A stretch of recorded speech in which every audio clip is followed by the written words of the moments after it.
It was supposed to be a simple fight, the kind couples have and get over. But when Angeline told Han Taisung to take her home and he refused, when he told her to find her own way like she meant nothing, everything changed.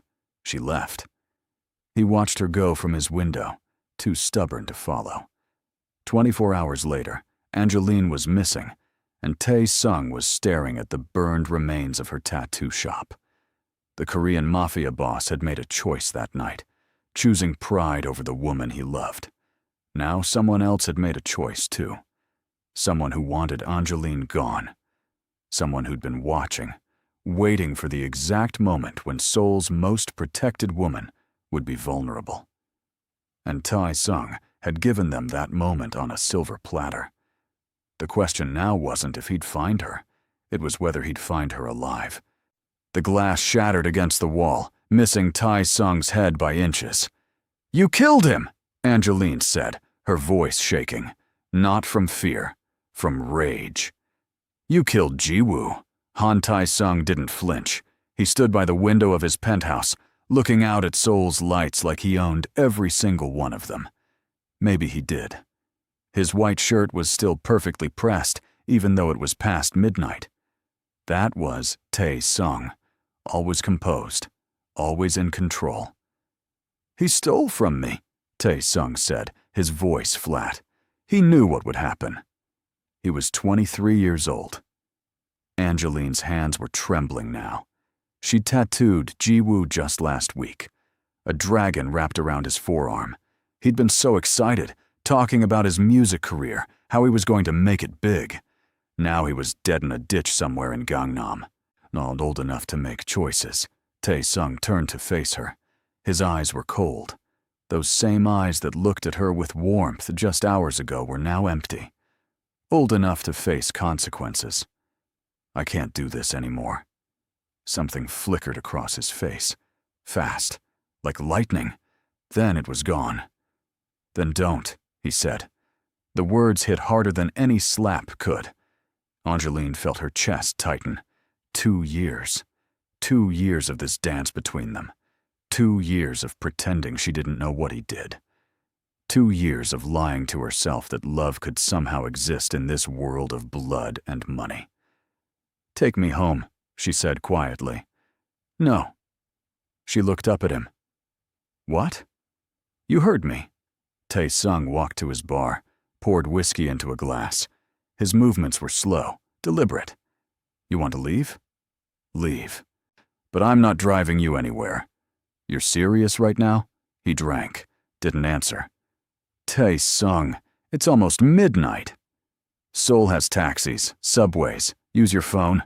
He set the glass down with a sharp click. "You're a grown woman, Angeline. You've been telling me for 2 years that you don't need me. Prove it." Her heart was pounding so hard she could hear it in her ears. This wasn't like their usual fights. Those ended with angry kisses and whispered apologies in the dark. This felt different. Final. "Fine." She grabbed her jacket from the couch. "Don't call me. Don't come to my shop. We're done." She waited. Waited for him to stop her, to say something. Anything. He poured another drink. Angeline walked to the door. Her hand was on the handle when his voice stopped her. "You knew who I was from the beginning." She looked back. He was watching her now, his face unreadable. "I never lied to you," he continued. "I never pretended to be something I'm not. You chose this. You chose me." "I chose wrong," she said, and walked out. The hallway was cold, quiet. Her footsteps echoed on the marble floor as she walked to the elevator. She pressed the button. Waited. The doors opened. She stepped inside. The doors closed. And she let herself cry. The streets of Seoul at midnight were alive with people. Couples walking hand in hand. Groups of friends stumbling out of karaoke bars. Angeline walked past them all, her vision blurry with tears. She should call a taxi. Should go straight home. But her feet kept moving, taking her through the familiar streets of Gangnam toward Itaewon. Her phone buzzed. She pulled it out, hoping, hating herself for hoping. It was Zuri. Girl, where are you?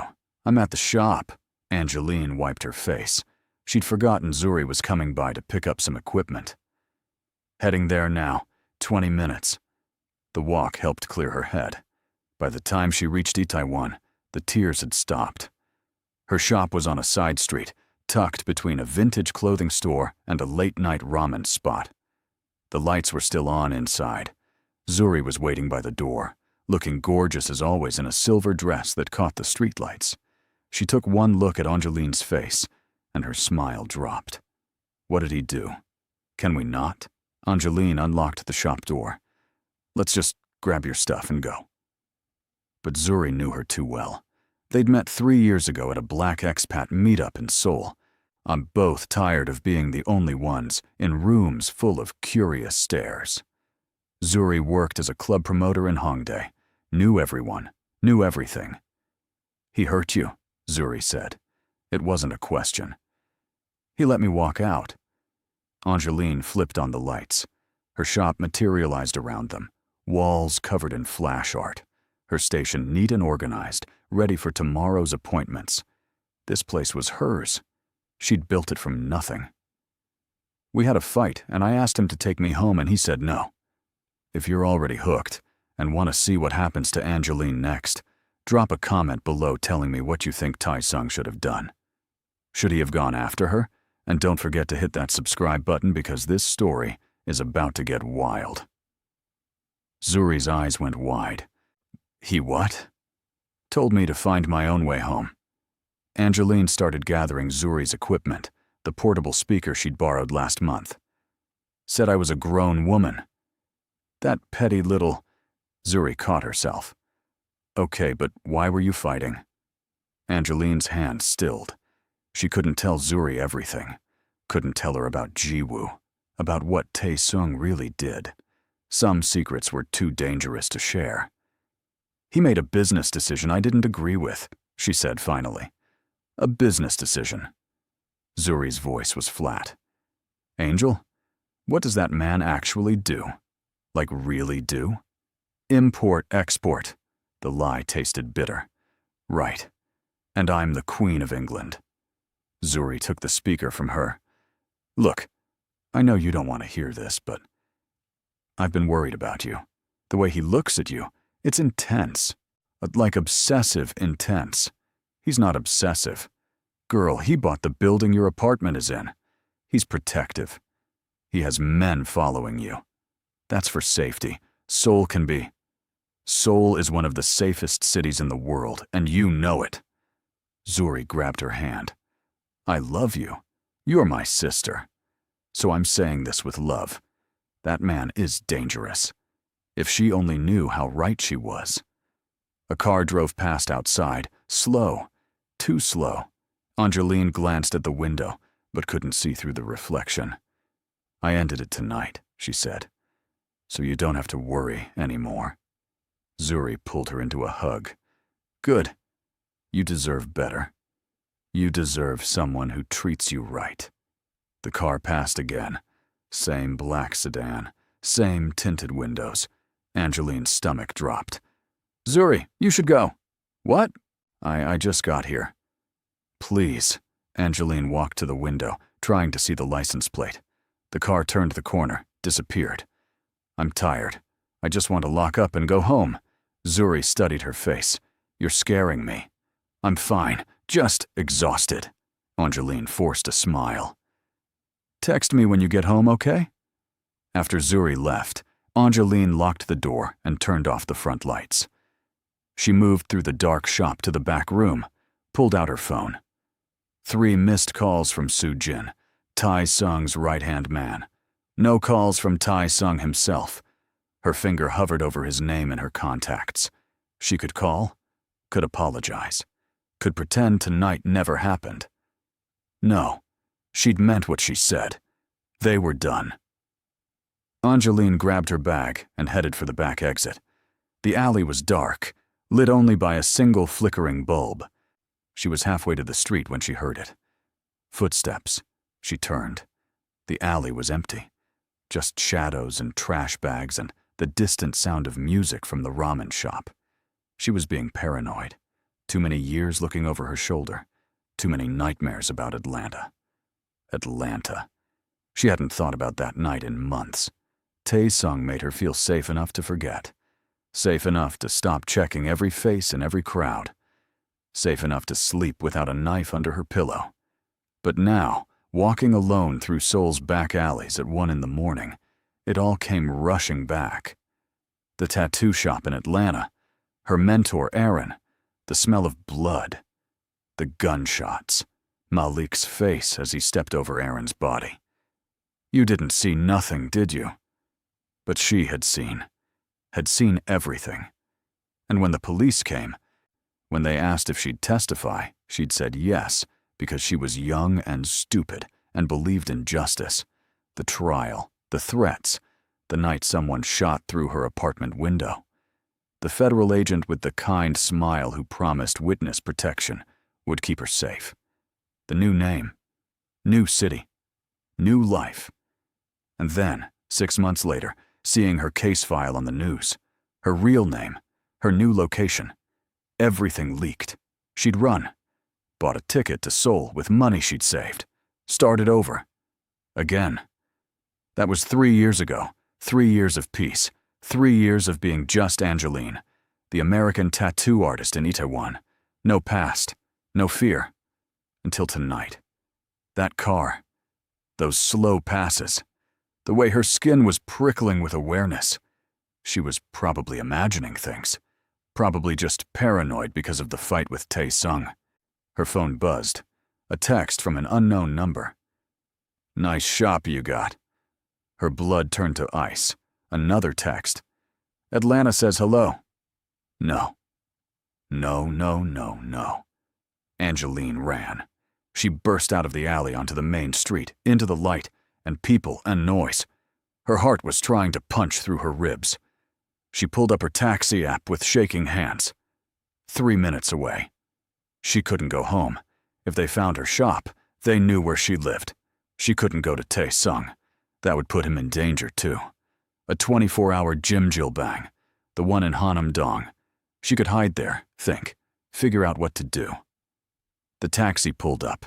She jumped in, gave the address. Spent the whole ride watching the rear window. No one followed, at least no one she could see. The bathhouse was bright and warm, and full of elderly women who'd come to soak away their aches. Angeline paid for a locker, changed into the provided clothes, tried to blend in. She found a quiet corner in the sleeping room, where people crashed on mats under dim lights. She lay down, stared at the ceiling, tried to think. How did they find her? She'd been so careful. Used cash when she could. Kept a low profile. Never posted her exact location online. Taesung, her stomach twisted. She'd started dating him a 1.5 years ago. Started being seen with him in public. And Taesung wasn't exactly invisible. He was known. Connected. Anyone looking for her would eventually check who she was involved with. This was her fault. She'd gotten comfortable. Let her guard down. Her phone lit up. Another unknown number. Time she almost didn't open it. The message was a photo. Her shop. But not from tonight. From inside. Someone had been in her shop. The next photo came through. Her apartment. Her bedroom. Her bed. She was going to be sick. The third photo made her drop the phone. It was her and Taisung, taken through a window. His penthouse, from last week. The message that followed was simple. Run all you want. We know everything. Angeline's hands were shaking so badly she could barely type. She opened an encrypted messaging app she hadn't used in 3 years. Sent a message to the only person who might help. A hacker she'd met in witness protection. Someone as paranoid and careful as she'd been. They found me. Need to know how. The reply came faster than expected. Where are you? Seoul, South Korea. Shit. Okay. Give me an hour. And stay off your phone. They might be tracking it. Angeline turned off her phone completely. Lay back down. Closed her eyes. Sleep was impossible. But she must have dozed off because the next thing she knew, someone was shaking her shoulder. An employee.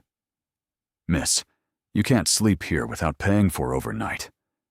Angeline checked the wall clock. 3 in the morning. She paid for the night rate, went back to her corner, turned on her phone just long enough to check messages.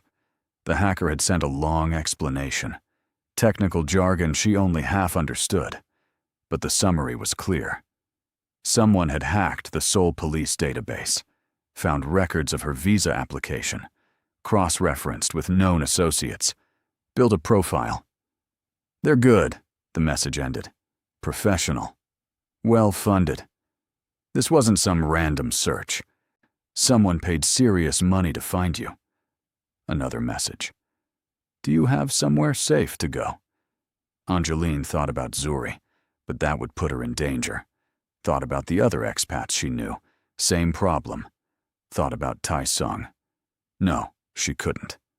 Wouldn't. She sent back, "I'll figure it out. Seoul's a hard city to hide in. Cameras everywhere. Facial recognition. If they found you once, they'll find you again." "I know. Then you have 2 choices. Run further, or eliminate the threat." Eliminate the threat. Like it was that simple. But maybe it could be. Angeline opened a different app, started searching. It took her an hour, but she found what she was looking for. A name. Malik Johnson, released from federal prison 8 months ago. Good behavior. 8 months. He'd been out 8 months, and it took him this long to find her. That meant he'd been searching, hunting. She found his brother's Instagram, public profile, recent post from Incheon International Airport, 2 days ago. He was here, in Seoul. The caption was just an emoji, a knife. Angeline felt something shift inside her. The fear was still there, but underneath it, something colder, harder. She'd run for 3 years, changed her entire life, lost everything because of him. Not anymore. She had 4 hours until sunrise, 4 hours to make a plan. She turned off her phone again, this time for good. If they were tracking it, let them track it here while she moved. She'd buy a burner tomorrow. For now, she needed to think. Malik was in Seoul. He'd found her shop, her apartment, knew about Taisung, but he hadn't made a move yet. Why? If he wanted her dead, he could have done it already. Could have walked into her shop this afternoon and shot her. No, he wanted something else. Wanted her scared. Wanted her to run so he could chase. That's who Malik was. He liked the hunt. Fine. She'd give him a hunt. But first, she needed to disappear. Really disappear. And she needed to make sure no one else got hurt in the process. At 6 in the morning, she left the gym Jilbang. Seoul was waking up. Early commuters heading to work. Street vendors setting up. The city looked normal. Safe. She caught a bus to Hongdae. Paid cash. Kept her head down. At a convenience store, she bought a burner phone and a hat. Changed her jacket. Pulled her hair back. She texted Zuri from the burner. "It's Angel. Don't ask how I got this number. I need a favor." Zuri called immediately. What's going on? You sound weird." "Can I crash at your place for a few days?" "Of course, but..." "What? I'll explain later. I need to lay low." There was a pause. "This is about him, isn't it? About Taisung. Did he threaten you?" "No, it's not him. It's complicated." "Angel, you're scaring me again." "I know. I'm sorry. I'll tell you everything when I see you. What's your code?" Zuri gave her the door code. "I'm at work until noon, but make yourself at home. There's food in the fridge." "Thank you." "And Zuri? If anyone asks, you haven't heard from me." "Who would ask?" "Anyone." She hung up before Zuri could ask more questions. Zuri's apartment was small but nice, tucked above a cafe in Hongdae. Angeline let herself in, locked the door behind her, checked every window. 3rd floor. Fire escape outside. On good sight lines to the street. Old habits. She hadn't lived like this in 2 years. Hadn't checked exits and escape routes since meeting Taisung. His presence had been like a shield. Even when she didn't want it, even when they fought, she'd felt protected. Now that shield was gone, and she remembered how thin her skin really was. Her burner phone rang. Unknown number. Her heart stopped. "Hello? Miss Cavendish." The voice was smooth, American accent. "You're a hard woman to reach." She knew that voice. Federal Agent Morrison, the one who'd promised to keep her safe, the one whose department had leaked her information. "How did you get this number? I just bought this phone an hour ago." He laughed. "We're good at our job, most of the time. Could have fooled me. I deserve that." He sighed. "Look, I know you don't trust us. I know we failed you, but I'm calling because we have a problem. We don't have anything. I'm not in witness protection anymore. I left. Malik Johnson entered South Korea 3 days ago. We've been tracking him. Little late for that. He's not alone. He brought 3 men with him, ex-military. These aren't street thugs, Miss Cavendish. They're professionals." Her mouth went dry. "What does he want? What do you think? You put him away for 8 years. Cost him everything. He wants revenge. Then why are you calling me? Why not just arrest him? We have no jurisdiction in South Korea. We've alerted the Korean authorities, but without proof of intent, they can't do anything. He's technically just a tourist. So you're telling me I'm on my own. I'm telling you to be careful. And if you need help, call me. I'll do what I can." "Like you did before?" He was quiet for a moment. "I'm sorry about what happened. That leak, it wasn't supposed to happen. There was an investigation. An investigation doesn't bring back the year I lost, doesn't give me back my life. No, it doesn't. But for what it's worth, I tried. I really did try to find you after you ran, to make sure you were okay." "Don't call this number again," Angeline said, and hung up. She sat on Zuri's couch, trying to process. 4 men, professionals. This was worse than she thought. Her mind went to Taisung. He had people, resources, could protect her. But that would mean telling him everything. About Atlanta, about Aaron, about who she really was. And after last night, after the way they'd left things, she wouldn't. She'd handled things on her own before. She could do it again. Her phone buzzed. A text from the hacker. "Found something. Malik's been making calls. Tapped into his hotel Wi-Fi. He's planning something for tomorrow night.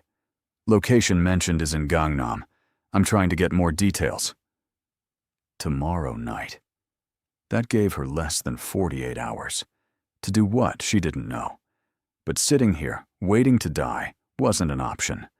She needed information.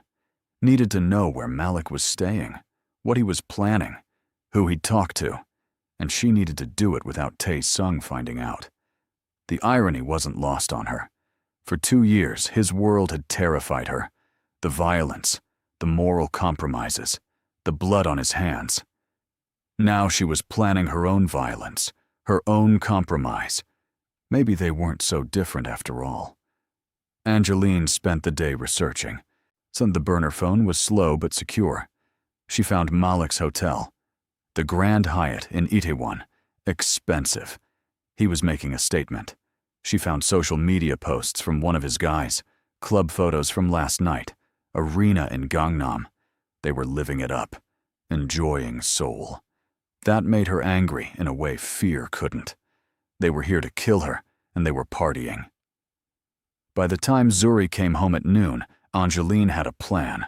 Risky, probably stupid, but better than hiding. Zuri took one look at her face and dropped her bag. "Okay, talk. Now." So Angeline told her, not everything, but enough. About Atlanta, about Iran, about testifying and witness protection and running. Zuri listened without interrupting. When Angeline finished, she was quiet for a long moment. "So there's a gang member in Seoul right now who wants you dead. 4 gang members. But yes. And the FBI can't help. Won't help. And you're not going to tell Taisung because Because we broke up, and because this isn't his problem. Zuri gave her a look. Angel, the man is obsessed with you. You think he's just going to let someone hurt you? He doesn't know. He knows everything. I guarantee you he already knows something's wrong. Angeline thought about the missed calls from Soo Jin last night. Maybe Zuri was right. I can't involve him, she said firmly. These people, they'll kill anyone connected to me. That's why I shouldn't even be here. I'm putting you in danger just by— Stop! Zuri grabbed her hands. You're my family. You think I'm going to let you face this alone? Please! Zuri, no, listen. Oh, you need help. If not Taisung, then me. And I know people. Lots of people. People who owe me favors. This isn't a favor kind of situation. Then what is it? What are you planning to do? Angeline hesitated, then said, I'm going to find them before they find me. That's not a plan. That's a suicide mission. You have a better idea? Zuri was quiet. Then she pulled out her phone, started scrolling. What are you doing? Angeline asked. Calling in those favors. My friend works at the Grand Hyatt. Housekeeping. She can tell us what room they're in when they come and go. I can't ask you to— You're not asking. I'm offering. We're going to figure this out together. Zuri looked up, her eyes fierce. Nobody comes to my city to hurt my people. Nobody. For the first time since last night, or Angeline felt something other than fear. She felt hope. Zuri's friend came through within 2 hours. Room 817, Zuri read from her phone. 4 guests checked in under 1 reservation. Aaron Webb. That's obviously fake. Angeline felt sick. Aaron. He'd used her mentor's name. That wasn't coincidence. That was a message. She says they've been going out every night around 10, coming back around 4 in the morning. During the day, they mostly stay in the room or use the hotel gym. What about today? They ordered room service at 11. Haven't left since. Zuri looked up. What are you thinking? What was she thinking? That she could somehow take on 4 trained men by herself? That she could what? Knock on their door and ask them nicely to leave Seoul? I need to know what they're planning, Angeline said.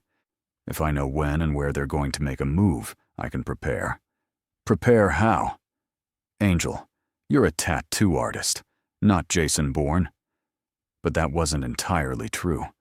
After Aaron died, after the trial, Angeline had spent 6 months learning how to protect herself. Krav Maga classes 3 times a week, gun range every Sunday. She'd been terrified, jumping at shadows, convinced Malik would find a way to get to her even from prison. Then, witness protection had relocated her, and she'd relaxed, stopped training, stopped being vigilant. Stupid. I can handle myself, she said, against 4 guys. I don't plan to fight them. I plan to disappear before they can find me. And go where? Angel, if they found you once, they'll find you again. That was the problem. Seoul was big but not infinite, and she loved this city. Loved her life here. The thought of running again, starting over somewhere else, made her want to scream. Then I need leverage, she said, thinking out loud. Something to make them back off. Like what? I don't know yet. Her burner phone rang. The hacker. I got into Malik's email, he said without preamble. You need to hear this. He's been communicating with someone in Seoul, someone local. Angeline's blood went cold. Who? Don't know yet. They're using encrypted messaging. But from context, it sounds like this person has been feeding him information. About you, about your routine. Can you trace it? Working on it. But Angel, there's something else. This local contact mentioned your boyfriend by name, Han Taisung. They know who he is, what he does. Her stomach dropped. What did they say? That he's a problem. That he needs to be handled before they can get to you. No. No, no, no. When? Her voice came out strangled. When are they planning to handle him? Soon. That's all I got. I'll keep digging." The line went dead. Angeline stood frozen, her mind racing. They were going to hurt Taisung, kill him probably, because of her, because she'd been selfish enough to love him, to stay with him, to let herself be visible. "What's wrong?" Zuri was watching her with worried eyes. "You look like you're going to pass out." "I have to warn him?" "Warn who? Taisung?" "They're going after him." Angeline grabbed her jacket. "They're going to kill him because he's connected to me." "Wait, slow down. Who told you this?" "A friend. A hacker. He's been helping me track Malik." Angeline was already heading for the door. "I have to go. I have to warn him." "Angel, stop." Zuri blocked her path. "Think about this. You show up at his place after ghosting him for 24 hours. What's he going to say? What are you going to tell him? The truth. The whole truth? About Atlanta? About witness protection?" Angeline hesitated. The thought of seeing that look on his face, the betrayal when he realized she'd lied to him for 2 years, made her feel sick. But better, betrayed, than dead. "Yes," she said. "Everything." "Okay. Then I'm coming with you." "Zuri, no." "Yes. You're walking into a situation with a man you just broke up with, who has every reason to be angry, who also happens to be a crime boss. You need backup." Angeline wanted to argue, but Zuri had a point.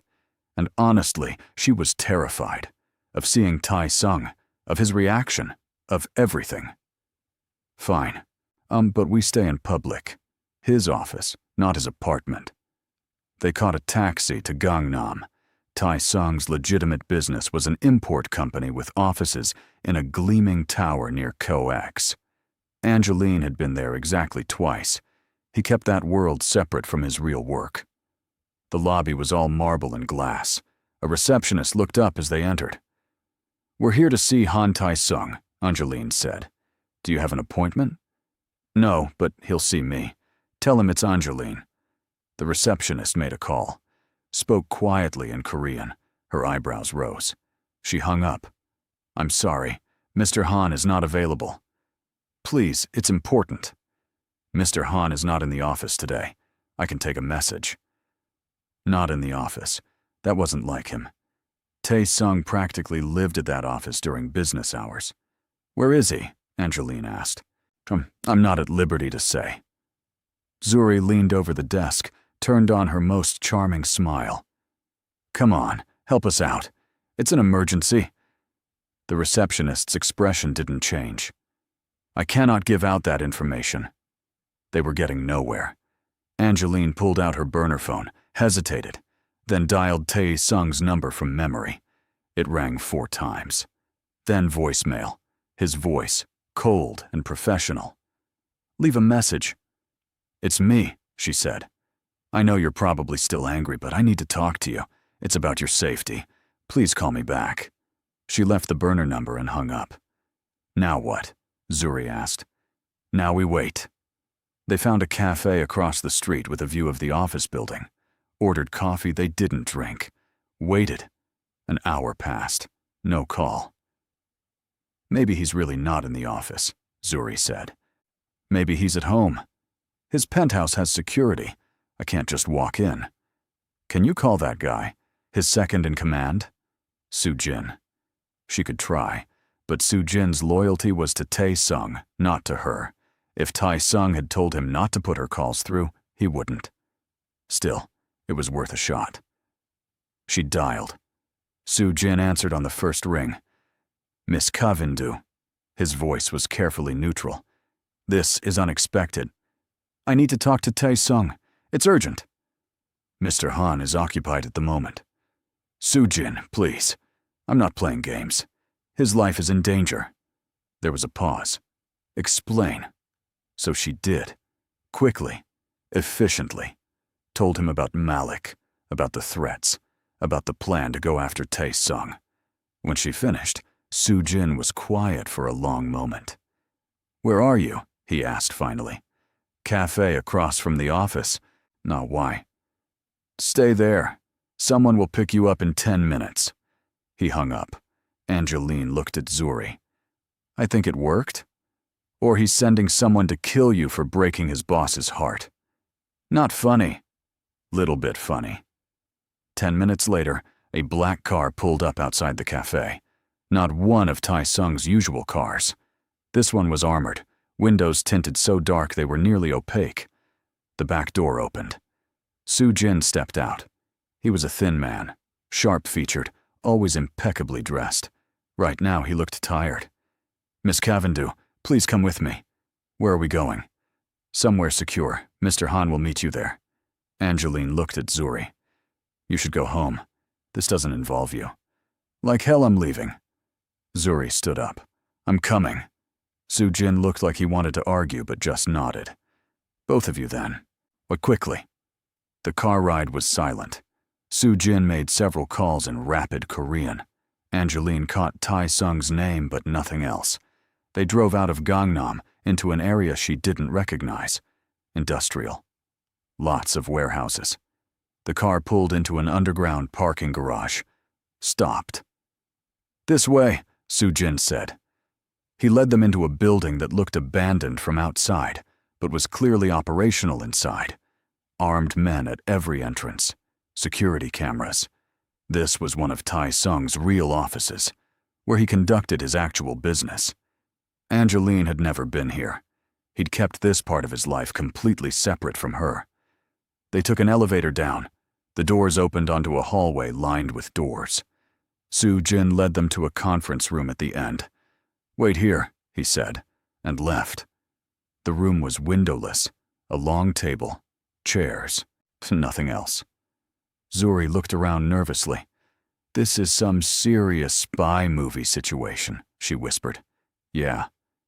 Your boyfriend is really… I know. Like, really. I know, Zuri. The door opened. Angeline's heart jumped. But it wasn't Taisung. It was a woman, mid-40s, elegant in a way that spoke of money and power. She looked at Angeline with cold assessment. So you're the one causing all this trouble? The woman said in perfect English. Who are you? Minseo. I handle security for Mr. Han's operations. She sat down, gestured for them to do the same.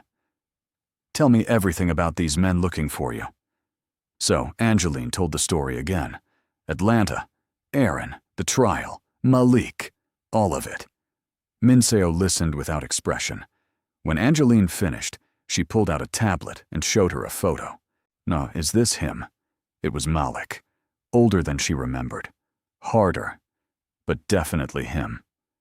Yes, Minseo swiped, showed her 3 more photos. These are the men with him. Angeline studied the faces, didn't recognize any of them. We've been tracking them since yesterday, Minseo said. They've made inquiries about you, about your shop. We intercepted them before they could do any damage. My shop? Angeline's throat tightened. Someone burned my shop. That wasn't them. That was us. The room tilted. What? Mr. Han's orders. After you left his apartment, he had men watching you. When you didn't go home, when your phone went dark, he became concerned. He had us stage the fire to make it look like you'd been targeted. Drew attention away from wherever you actually were. Angeline couldn't breathe. So he burned my shop? The damage is minimal, cosmetic. Insurance will cover it. The important thing is it worked. These men looking for you think you're running scared. Makes them careless. I don't understand. Angeline's head was spinning. Why would he do that? Minseo gave her a look that was almost pitying. Because he loves you. Obviously. Hey, quick question while we're at the intense part. Do you think Taisung went too far burning Angeline's shop to protect her? Or was it actually smart? Let me know what you think in the comments. Where is he? Angeline demanded. I need to see him. He's dealing with a situation. The men you told Soo-jin about, the ones planning to target him, they made their move 2 hours ago. Angeline's blood turned to ice. What happened? Is he okay? He's fine. They're not. Minseo stood. He'll be here soon. Until then, you wait. I'm not good at waiting. Learn. Minseo walked to the door, paused. For what it's worth, you should have told him the truth from the beginning. He doesn't like lies. Then she was gone.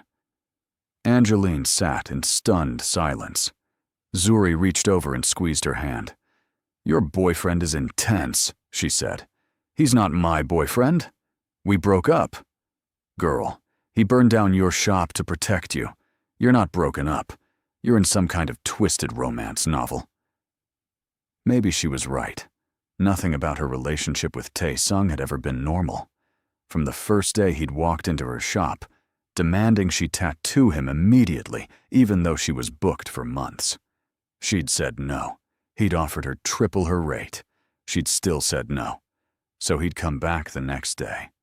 And the next. For 2 weeks straight until she finally agreed, just to get him to stop. That first session, she'd expected him to be difficult, demanding.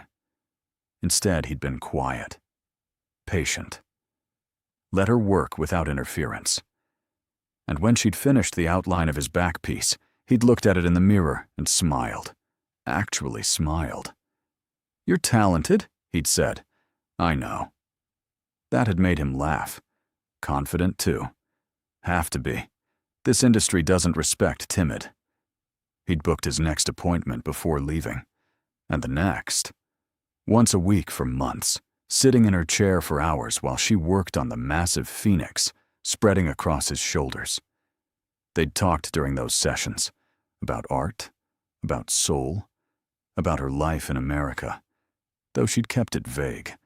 He never talked about his work, but she'd figured it out anyway.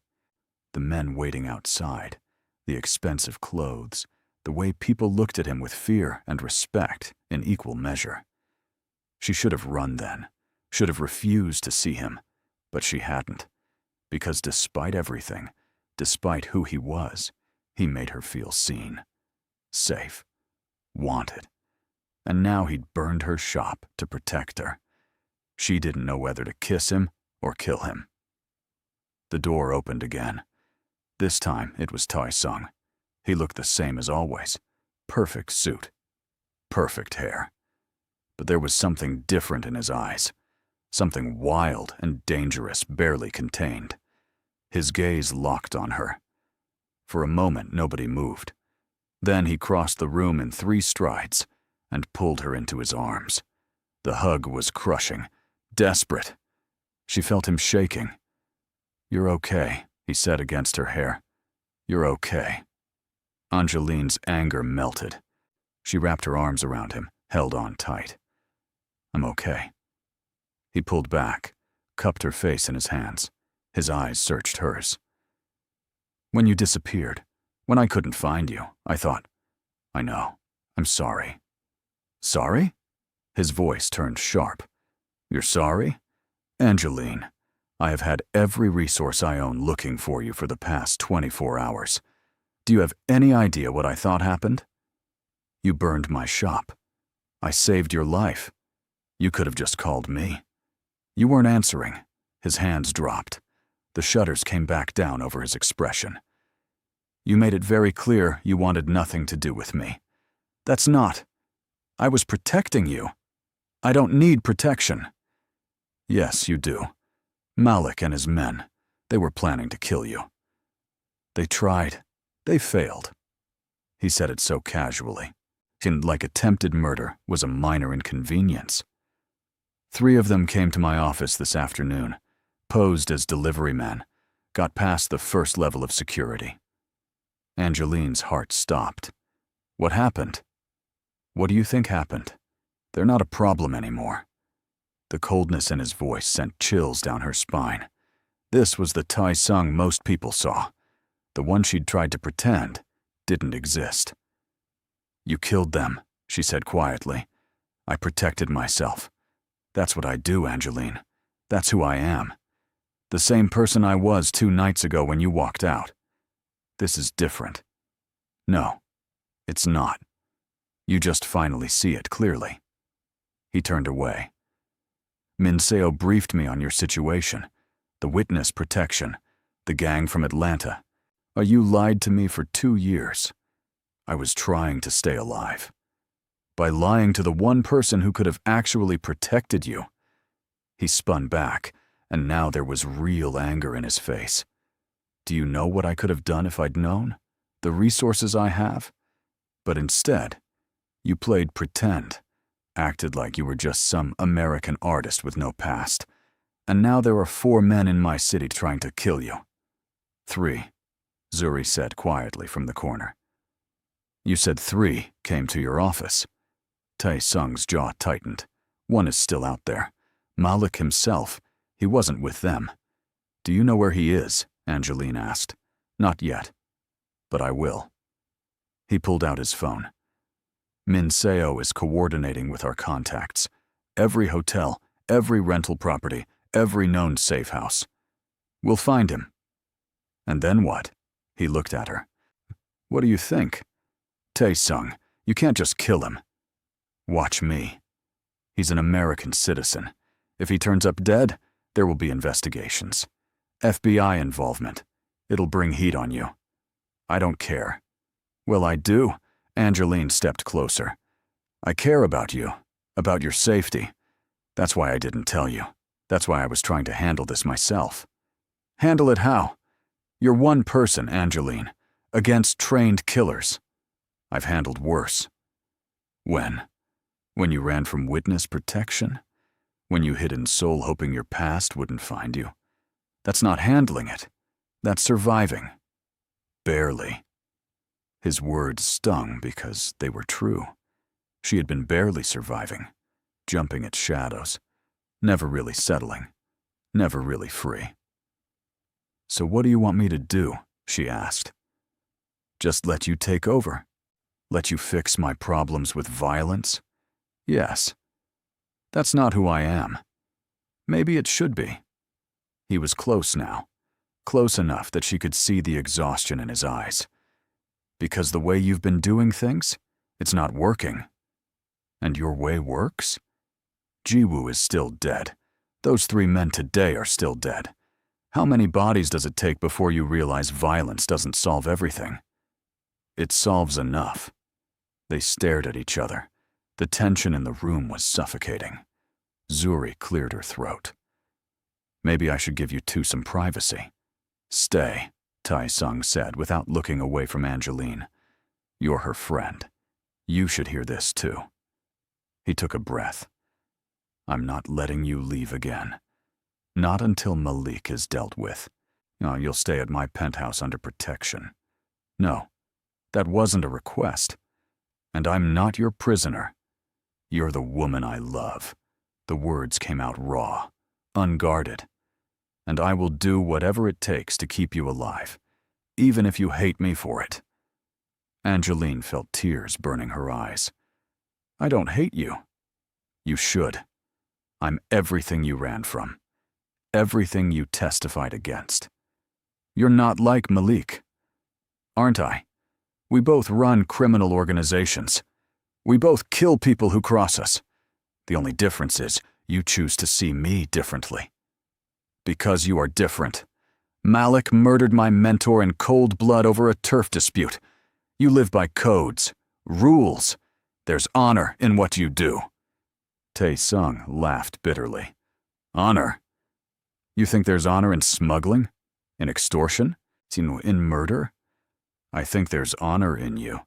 He was quiet for a long moment. When he spoke again, his voice was softer. You don't know me as well as you think. Then let me know you. Really know you. No more secrets. No more secrets, he agreed. Starting with this. I had men following you from the day we met. I knew about Atlanta within a month. The trial, the witness protection, all of it. The floor dropped out from under her. What? I investigate everyone who gets close to me. It's basic security. When your background came back mostly blank, I dug deeper. Found the sealed records, the new identity. You knew, her voice shook. This whole time you knew, and you never said anything? I was waiting for you to tell me yourself. That's not... You let me lie to you for 2 years. You weren't lying to me. You were protecting yourself. There's a difference. He stepped closer. I understood why you ran. Why you hid. I didn't push because I wanted you to trust me enough to tell me when you were ready. And if I never told you, then I would have kept your secret until the day I died. Angeline didn't know what to say, didn't know how to process this. He'd known. He'd always known. Why? She whispered. Why didn't you just tell me you knew? Because I loved you. And love means letting people have their secrets until they're ready to share them. A tear slipped down her cheek. He brushed it away with his thumb. But now your secret is here, he continued, in Seoul, threatening you. And I can't just protect you from the shadows anymore. I need you to let me help. Really help. She wanted to say no, and wanted to cling to her independence, but she was tired. So tired of running, of hiding, of being afraid. Okay, she said. Okay. Relief flooded his face. He pulled her close again, pressed his forehead to hers. I've got you. I promise. Behind them, Zuri sniffled. That was beautiful. Toxic as hell, but beautiful. Despite everything, Angeline laughed. Taisung did too, quiet and surprised. Your friend is interesting, he said. My friend has been here this whole time watching you two have a moment and is seriously reconsidering her stance on crime bosses, Zuri said. Also, can someone please get me out of this scary building? I have a club to promote tonight. Taisung pulled back. Sujin will drive you wherever you need to go. Seriously. You're important to Angeline. That makes you important to me. Zuri looked at Angeline. Okay, I take back what I said. Keep him. After Zuri left, it was just the two of them in the conference room. Taisung sat down heavily in one of the chairs. Angeline noticed a cut on his hand. Fresh. You're hurt, she said. It's nothing. She took his hand, examined the cut. Deep, but clean. This needs stitches. I've had worse. I know. I've seen the scars. She'd traced every one of them during their time together. Bullet wound on his shoulder. Knife scar along his ribs. Evidence of a life lived in violence. There's a first aid kit in the office down the hall, he said. Top drawer. She found it, came back, cleaned and bandaged his hand while he watched her. I missed this, he said quietly. Oh, me playing nurse? You touching me without anger. She finished tying off the bandage, didn't let go of his hand. I wasn't angry at you. Not really. I was angry at the situation, at feeling helpless. You're not helpless. I felt like it. When I saw Jiwoo's name in the news, when I realized you'd ordered it, I couldn't reconcile the man I loved with the man who could do that. And now? Now I'm trying to understand that you're both, that you can be gentle with me and ruthless with everyone else, that those things can coexist. They have to. In my world, gentleness is weakness. It gets you killed. But with you, he turned his hand over, laced his fingers through hers. With you, I want to be gentle. Want to be better. I don't need you to be better. I need you to be honest. Then honestly, I'm terrified. The admission seemed to cost him. When I couldn't find you yesterday, when I thought something had happened, I realized I can't lose you. Won't survive it. You would survive. You're the strongest person I know. Strength doesn't matter when your reason for living is gone. The words hung between them. Heavy. True. Angeline stood, pulled him up with her, wrapped her arms around him properly this time. He held her like she was something precious, breakable. We're going to get through this, she said against his chest. Together. Together, he agreed. His phone buzzed. He checked it, his expression hardening. What is it? She asked. Minseo found Malik. He's at a nightclub in Gangnam. Arena. The same club his men had been at last night. Is she sure? Positive. He's drinking at the VIP section like he doesn't have a care in the world. Taisung's voice was ice, arrogant. What are you going to do? He looked at her. What do you want me to do? The question surprised her. You're asking me? This is your fight. Your past. I can end it tonight. One word from you and he's gone. Or we can do this differently. Turn him over to the Korean police. Let them deport him. Let the American justice system handle it.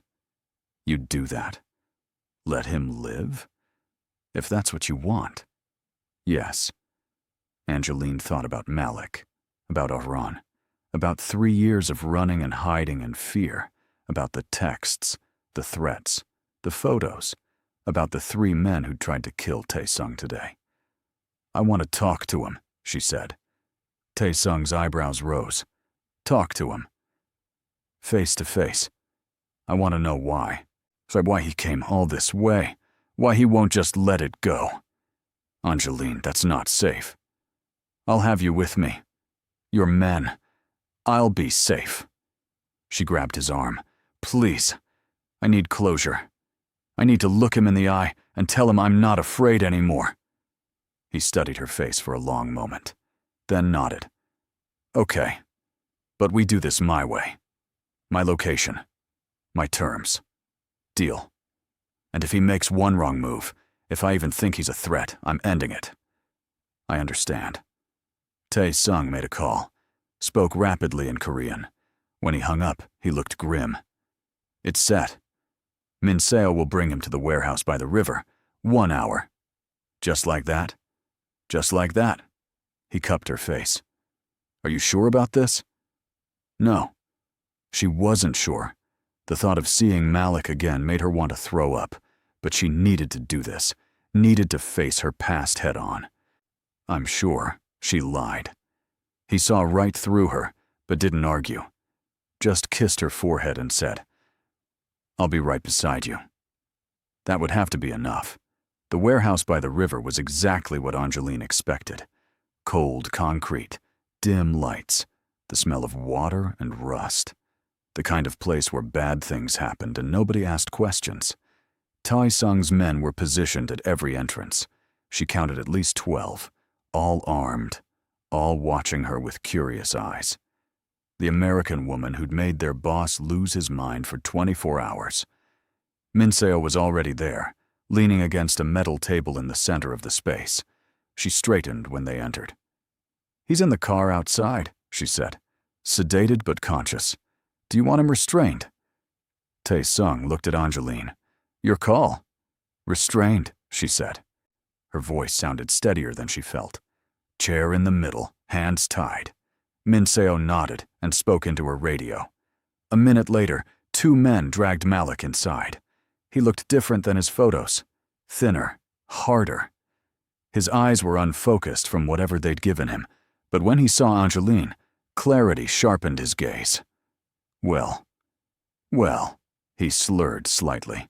There she is. Little angel. All grown up. They shoved him into a chair. Zip tied his wrists behind him. He didn't resist, just kept staring at her with that predatory smile. You've been hard to find, Malik continued. 3 years I've been looking. 3 years. Angeline forced herself to step closer. Taisung moved with her, a solid presence at her back. Why? She asked. Why come all this way? I testified. You went to prison. It's over. Over? Malik laughed. It was an ugly sound. You think it's over? You destroyed my life, my organization, my reputation. Because of you, I lost everything. Because of you, Aaron is dead. Aaron was weak. He knew the rules. He broke them. He was trying to get out. He didn't want that life anymore. Nobody gets out. Malik's eyes flicked to Taisung. Ain't that right, boss man? Nobody leaves the life. Not really. Taisung didn't respond. His hand rested lightly on Angeline's lower back, grounding her. You could have just let it go, Angeline said. You served your time. You're out now. Free. Why chase me? Because you need to learn that actions have consequences. You think you can just testify against people and walk away? Start a new life like nothing happened. He leaned forward as far as the restraints allowed. Nah, that's not how this works. So what? You were going to kill me? That was your plan? Eventually. But first I wanted you to suffer. Wanted you to feel what I felt. Losing everything. Your shop. Your man. Your sense of safety. His smile widened. The fear in your eyes right now? That's what I came for. But Angeline wasn't afraid. Not anymore. Looking at Malik now, tied to a chair, desperate and pathetic, she felt nothing but pity. I'm not afraid of you, she said quietly. His smile faltered. You should be. Why? You're done. Your men are dead. You're alone in a foreign country with no backup and no way out. You lost, Malik. I still got one card to play. He looked past her. Ain't that right, sweetheart? Angeline turned. Minseo was pointing a gun at Taisung's head. Everything stopped. Minseo, what are you doing? Taisung's voice was deadly calm. I'm sorry, Minseo said. She actually sounded sorry. But he paid me $500,000. American. That's retirement money. That's my daughter's college fund. You've been with me for 8 years. And I've been loyal. Until the price was right. Her hand was steady. Tell your men to stand down, or I shoot. Taisung raised his voice, spoke in Korean. The men lowered their weapons slowly. Angeline's mind was racing. This was bad, really bad. Minseo knew everything. Every security protocol, every safe house, every weakness. What's the play here? Taisung asked. You shoot me. My men kill you instantly. Not if Angel here comes with me as insurance. Minseo gestured with the gun. Cut Malik loose. Both of them come with me. I deliver them to the airport. Such Malik gets his revenge. I get my money. Everyone wins. Except me, Angeline said. You should have stayed in witness protection. Would have saved everyone a lot of trouble. Malik was laughing now. Actually laughing. See? This is beautiful. This is justice. One of Taisung's men started to move. Minseo fired a warning shot into the ceiling. Everyone froze. Next one goes in his head, she said. I like you, boss, really. But business is business. Taisung's jaw was tight. Angeline could feel the rage rolling off him in waves. He was calculating, looking for an opening. Let me go with them, Angeline said quietly. No. Taisung, listen. No. He looked at Minseo. Name your price. Whatever he paid you, I'll double it. Triple it, Minseo countered. Done. She shook her head. Can't. Already took his money. I don't go back on deals. Bad for reputation. Your reputation will be dead along with you if you do this. Maybe. But my daughter will be set for life. That's worth dying for. The conviction in her voice was absolute. She really believed this, was really willing to die for money. Angeline's hand slipped into her jacket pocket, felt the small knife she always carried, a habit from her Atlanta days. 3-inch blade. Not much, but better than nothing. Okay, she said. I'll go, just don't hurt him. Angel, no. Taisung grabbed her arm. She looked up at him, tried to communicate with her eyes. Trust me. He saw something in her face. His grip loosened. Cut Malik loose, Minseo ordered. One of the men approached with a knife, cut the zip ties. Malik stood, rubbing his wrists, grinning like he'd won the lottery. Oh, and this is going to be fun, he said. Angeline walked toward them. Each step felt like moving through water. Her heart was pounding, but her hands were steady. She'd trained for this. Spent 6 months learning how to fight, how to survive. She just hoped she remembered. Turn around, Minseo said when Angeline got close. Hands behind your back. Angeline turned, felt zip ties tighten around her wrists. Not too tight. Minseo wasn't trying to hurt her, just contain her. That was a mistake. "Let's go." Malik grabbed Angeline's arm roughly, started pulling her toward the door. Min Seo backed up with them, gun still trained on Taisung. They were almost to the exit when Angeline made her move. She dropped her weight suddenly, pulled the small knife from her pocket with her tied hands. It was awkward, difficult, but she managed to flip it open. Malik cursed and yanked harder. She twisted, brought the knife up, slashed at his hand. He yelped and let go. Everything happened at once. Taisung moved, fast, closed the distance to Min Seo in 2 seconds, grabbed her gun hand. There was a brief struggle. A shot fired. Angeline dove to the floor, rolled. Malik was coming for her. His face twisted with rage. She kicked out, caught him in the knee. He went down hard. More gunfire. Angeline couldn't tell who was shooting. She sawed frantically at the zip ties with her tiny knife. The plastic finally gave. Her hands came free. Malik was getting up. She grabbed a metal pipe from the floor, swung hard, connected with his shoulder. He howled. "You little!" He lunged at her. She sidestepped, swung again. This time caught him across the face. Blood sprayed. He went down and didn't get up. Angeline stood over him, breathing hard, pipe raised for another strike. "It's over," Taisung's voice cut through the chaos. "Angel, it's over." She looked up.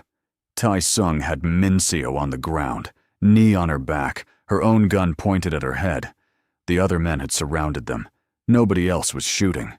Angeline lowered the pipe slowly. Her whole body was shaking now. Adrenaline crash. Taisung spoke sharply in Korean. 2 men moved to restrain Min Seo. 2 more grabbed Malik, who was groaning and bleeding from his nose. Then Taisung was there, pulling Angeline into his arms, checking her for injuries. "I'm okay," she managed. "I'm okay." "You're incredible," he said fiercely. "And insane, but mostly incredible. Learned from the best." He actually smiled, then kissed her, hard and desperate and relieved. When they broke apart, Min Seo was being dragged to her feet. She looked at Taisung with resignation. "Make it quick," she said. "I'm not going to kill you," Taisung said. Everyone looked surprised, including Angeline. "Your daughter," he continued. "How old is she?" 16. "What's her name?" "Jia." Taisung was quiet for a moment. "I knew her father. He died working for me 5 years ago." Min Seo's expression cracked, just slightly. "I promised him I'd take care of you both," Taisung said. "Set up a fund for her education. Made sure you had a good position in my organization. And you repay me by selling me out for money I would have given you if you'd just asked. You can't know what it's like, raising a kid alone, worrying every day about money, about the future. You're right. I don't know, but I trusted you. Gave you access to my most sensitive operations, to the woman I love." His voice went cold. "That trust is broken. You're out, effective immediately. You're letting me go? I'm letting you live, for Jia's sake, for her father's memory. But if I ever see you again, if you ever come near anyone I care about, I will forget that mercy. Understand?" Min Seo nodded. She looked smaller now, defeated. "Get her out of here," Taisung said. The men escorted her out, which left Malik. He was conscious now, blood streaming from his broken nose, looking at Angeline with pure hatred. "So what now?" he spat. "You gonna kill me too? Big bad gangster protecting his girl?" Taisung looked at Angeline. "What do you want to do with him?" This was it, the moment of choice. She could tell Taisung to end it, to make Malik disappear. Problem solved. No more looking over her shoulder, no more fear. But that would make her just like him. Just like Malik. Someone who solved problems with violence. "Call the police," she said. Malik's eyes widened. "What?" "Call the Korean police." Tell them you caught an American fugitive who violated his parole by leaving the country, who came here to commit murder. Let them handle it. Angel, he'll just come after you again when he gets out, Taisung said quietly. No, he won't. Because I'm not hiding anymore. I'm not running. Let him come. Let him try. She looked at Malik. I survived you once. I'll survive you again. But I'm done being afraid. Taisung studied her face, then nodded. Soo-jin, call our contact at the police department. Tell them we have a gift for them. 20 minutes later, Korean police arrived. Angeline gave a statement, showed them the threatening texts, the photos, explained about the parole violation. Malik screamed threats the whole time they dragged him away, promised he'd find her, kill her, destroy everything she loved. Angeline just watched him go, felt nothing but relief. When the police left, it was just her and Taisung and his men in the warehouse. That was either very brave or very stupid, Taisung said. Maybe both. He'll be in Korean prison for a while. Assault, stalking, parole violation. Then they'll deport him back to the U.S., where his parole officer will be very interested to hear what he's been doing.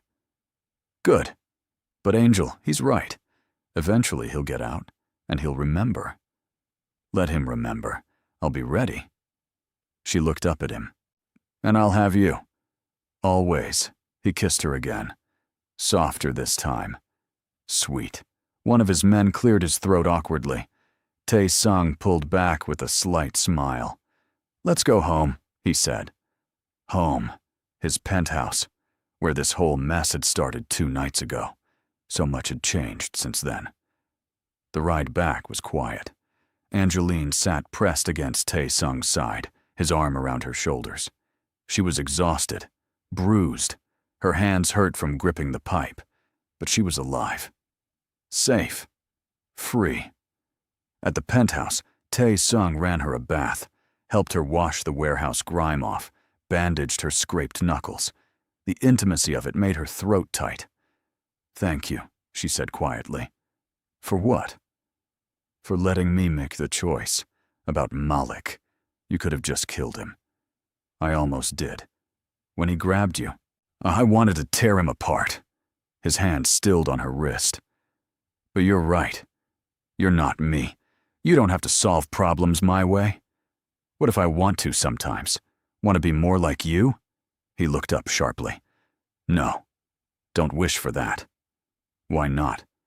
You're strong, powerful, feared, and lonely, and covered in blood that never washes off. He cupped her face. You're good, Angeline. Really good. Don't let my darkness change that. What if I'm not as good as you think? What if I wanted you to kill him? Part of me did. Part of me still does. That's human. That's normal. But you chose differently. That's what matters. She leaned into his touch. I love you, even knowing what you do, who you are. I love you. I love you too, more than I thought I could love anyone. They stayed like that for a long moment. Then he helped her out of the bath, got her into one of his shirts, led her to bed. She expected him to join her, but he stayed sitting on the edge. What's wrong? She asked. I need to handle the Minseo situation. Make sure her betrayal didn't compromise anything else. It's going to take all night. So come back when you're done. It might be days, Angel. This is complicated. She knew everything. I have to assume she sold it all. Have to rebuild entire security systems. Move operations. It's a mess. Then I'll wait. He smiled sadly. You don't have to. I know this isn't the life you wanted. If you need to go, need space, I understand. I'm not going anywhere. You say that now. But tomorrow, next week, when you really think about what being with me means, you might change your mind. Angeline sat up, grabbed his hand. Oh, Tae-sung, look at me. He did. I'm not leaving. Not tomorrow. Not next week. Not ever. I choose this. I choose you. All of you. The good and the bad and the complicated. Even though I'm a criminal? Even though I hurt people? Even though. I'm not saying I agree with everything you do. I'm saying I love you anyway. We'll figure out the rest as we go. He searched her face, looking for doubt, for hesitation. Found none. Okay, he said finally. Okay. He kissed her forehead, then left to handle his business. Angeline lay in his bed, staring at the ceiling. This was insane. She knew that. Loving a mafia boss, accepting his world, his violence. But she'd tried living without him.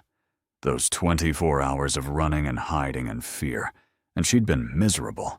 At least with him, she felt alive. Her phone buzzed.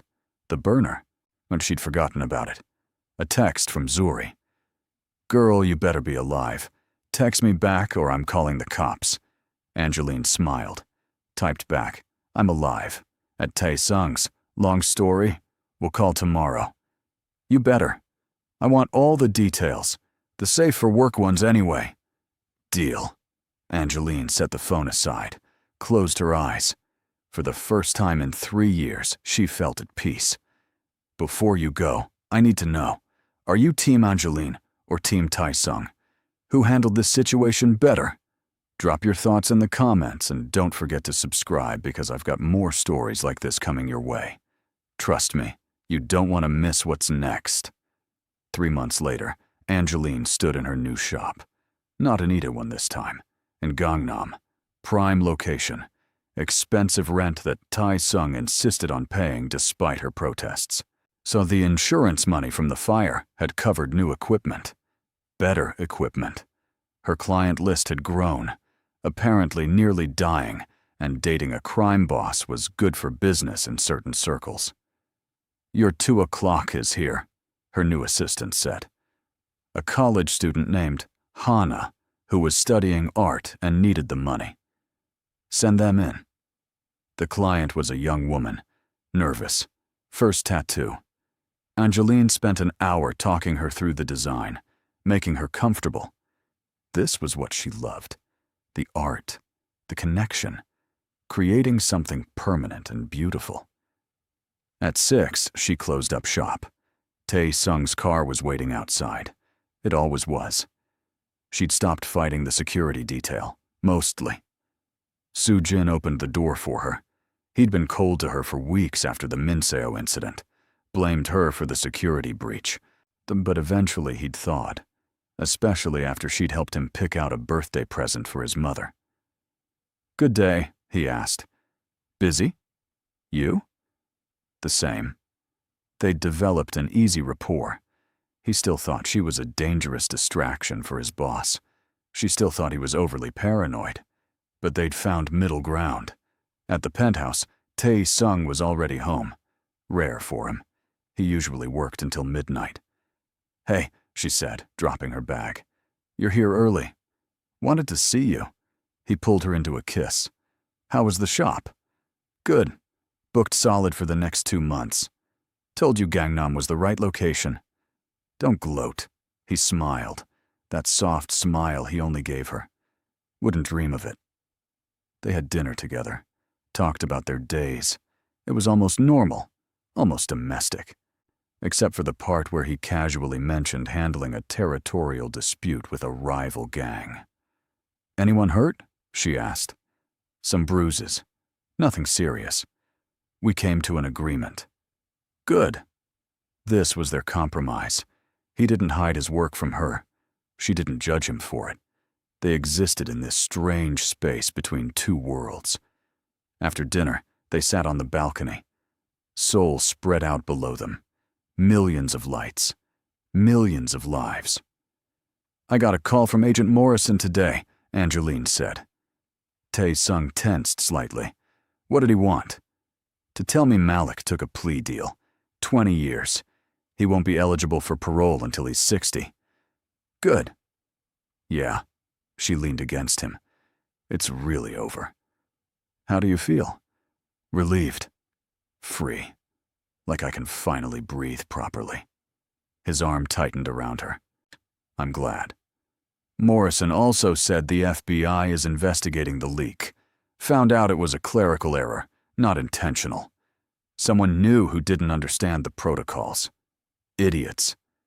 Yeah, but at least it wasn't corruption, just incompetence. They sat in comfortable silence. The city hummed below. "I've been thinking," Taisung said after a while. "Dangerous."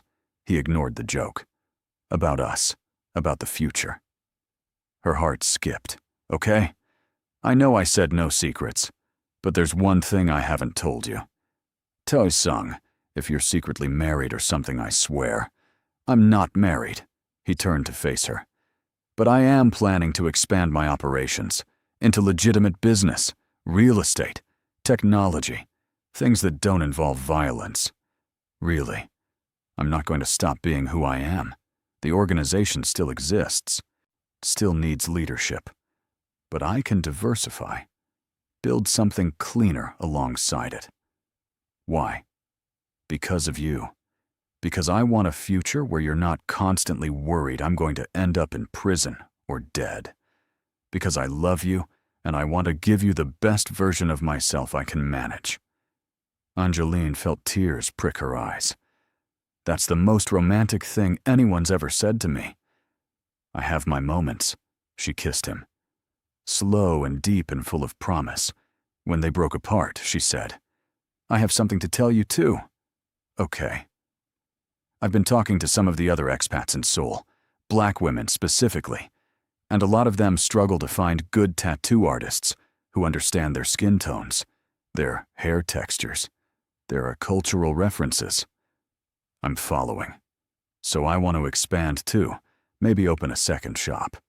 Or do guest spots in other cities. Build a network. Create spaces where black women feel seen and celebrated. That's incredible. Yeah? Yeah. You should absolutely do that. Whatever you need.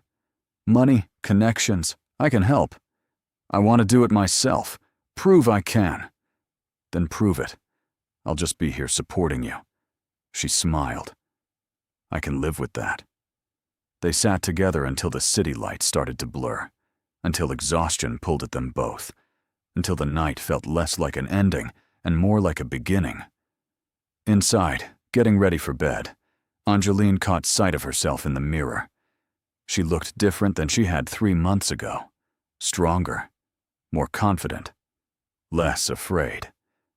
Seoul had changed her. Taisung had changed her. But maybe she'd changed them too. Changed him. She thought about the man who'd refused to drive her home that night, who'd let his pride override his concern. He wouldn't make that choice now. He'd proven it over and over. Every time he came home early, every time he asked her opinion, every time he chose her over his ego. And she'd changed too. The woman who ran from her problems wouldn't have faced Malik, wouldn't have chosen justice over revenge, wouldn't have stayed with a man whose world was built on violence. But she had. And somehow, impossibly, it worked. "You're thinking too loud," Taisung said from the bed. "Sorry. Come here." She did. Curled into his side, felt his heartbeat steady and strong under her cheek. "I'm happy," she said, surprising herself. "Despite everything, despite how complicated this is, I'm happy." "Me too." "Is this crazy? Us?" "Absolutely. But it works. It does." She tilted her head up, kissed his jaw. "I love you, Han Taisung. I love you, Angeline Kavindu." No more secrets between them, no more lies. Just two people from different worlds who'd found something worth fighting for. Outside, Seoul kept moving. The city that had become her home. The place where she'd run to hide, and ended up finding herself instead. Somewhere out there, Malik was in a Korean prison cell. Minseo was starting over with her daughter. Agent Morrison was filing paperwork. Zuri was promoting another club night. Life went on. Messy and complicated and beautiful. And Angeline was finally, fully part of it. Not hiding, not running, just living. With a man who would burn down cities for her, but also let her make her own choices. Koba who was ruthless and gentle in equal measure, who was exactly what she needed, even when she didn't know she needed it. Was it a fairy tale ending? No. Taisung was still a Mafia boss, still made decisions she didn't agree with, still came home with blood on his hands sometimes. But it was real, and it was theirs. And that was enough. In the morning, she'd open her shop. He'd run his empire. They'd navigate the impossible balance of their lives. But tonight, they just held each other. Two people who'd found home in the last place they expected, in the darkness, in the gray, in each other. Seoul glittered outside the windows, a city of second chances, of new beginnings, of possibilities. And Angeline was ready for all of it. 6 months after that night in the warehouse, Angeline got a tattoo of her own, a small phoenix on her wrist, rising from ashes, surviving fire. Taisung watched her work on it in the mirror. His back piece was finally finished. The massive phoenix she'd spent 2 years creating. It matched hers now. Connected them. No regrets? He asked. She met his eyes in the mirror, smiled. Not one. And she meant it. This was her life now, her choice, her love, complicated and dangerous and absolutely worth it. The end. So what did you think? Did Angeline and Taisung's story give you all the feels? If you enjoyed this journey, smash that subscribe button because I'm bringing you more stories that'll have you on the edge of your seat. Drop a comment telling me what part hit you hardest, and I'll see you in the next one. Trust me, you won't want to miss it.